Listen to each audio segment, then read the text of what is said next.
મને ખબર છે કે 12-15 લાખ વિદ્યાર્થીઓ અને ટોટલ આમ પેપર ફોડવાનું કરો ને તો 1 કરોડ અને 10 લાખ વિદ્યાર્થીઓના પેપર ફૂટ્યા છે. એમાં રિપીટેશન 10 લાખ, તો 1 કરોડ વિદ્યાર્થીઓ એના મમ્મી પપ્પાને પણ દુઃખ લાગ્યું તો 3 કરોડ મતદારો થાય. એ કદાચ 3 કરોડ મતદારો મત ન આપે ને તો તમે ધોવાઈ જાઓ, પણ એ હરેક થઈને તમને આપ્યું મત. એવી રીતે ખેડૂતો જો તમે બધા સાની ડેમ આજે 4-5 વર્ષથી બન્યું નથી. હું જ્યારે જાઉં ત્યારે ખેડૂતો રજૂઆત કરતા હોય અને પાછા ભાજપના નેતાઓ મસ્ત રીતે ચૂંટાઈને આવી જાય. એટલે તમને પ્રેમ ખૂબ કરે યાર. ખબર નહીં તમે કઈ ગોળી પાઈ છે, પણ જબરજસ્ત યાર. આ ગોળી જેને પણ હાથ લાગવા જેવી છે. કામ ન કરો તો વાંધો નહીં, પણ આ જો ડોપલર રડાર 15-20 એટલે 16 કરોડનું લડાર તમે લાવતા નથી યાર, ગજબ છે આમ. અને છતાંય આ વાત છે સાગરભાઈ જી. ડોપલર રડાર માટે જ વેરાવળમાં જમીન નથી મળી એવું નથી. કોકોનટ કોર્પોરેશન અહીંયા ગુજરાતમાં લાવવાનું હતું. હેક્ટર દીઠ નાળિયેરના ઉત્પાદનમાં કેરળને પાછળ છોડી અને ગુજરાત પહેલે નંબરે આવ્યું છે.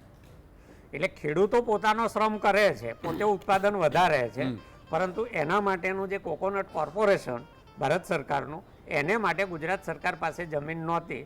અદાણી ને બીજા બધા માટે પૂરતી જમીન છે, કોકોનટ કોર્પોરેશન માટે નથી, ડોપલર રડાર માટે જમીન નથી.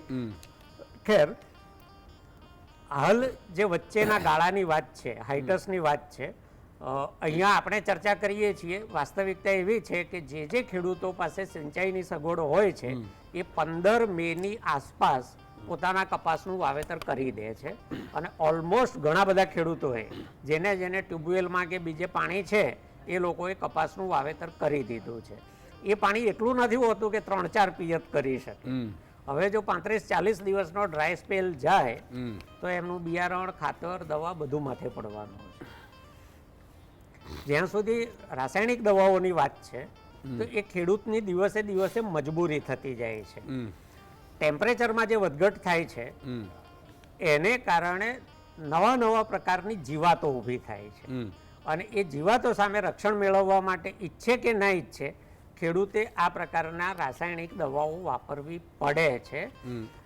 ઓર્ગેનિક ખેતી બહુ શ્રેષ્ઠ, સારી છે, પરંતુ હાલ જે જમીની વાસ્તવિકતા છે એમાં ખેડૂતે પસંદગી કરવાની આવે કે ગામના સ્વાસ્થ્યની ચિંતા કરવી કે મારા પાક અને પરિવારની ચિંતા કરવી, તો એમાં પ્રાયોરિટીમાં એનો પાક અને એનો પરિવાર આવે છે.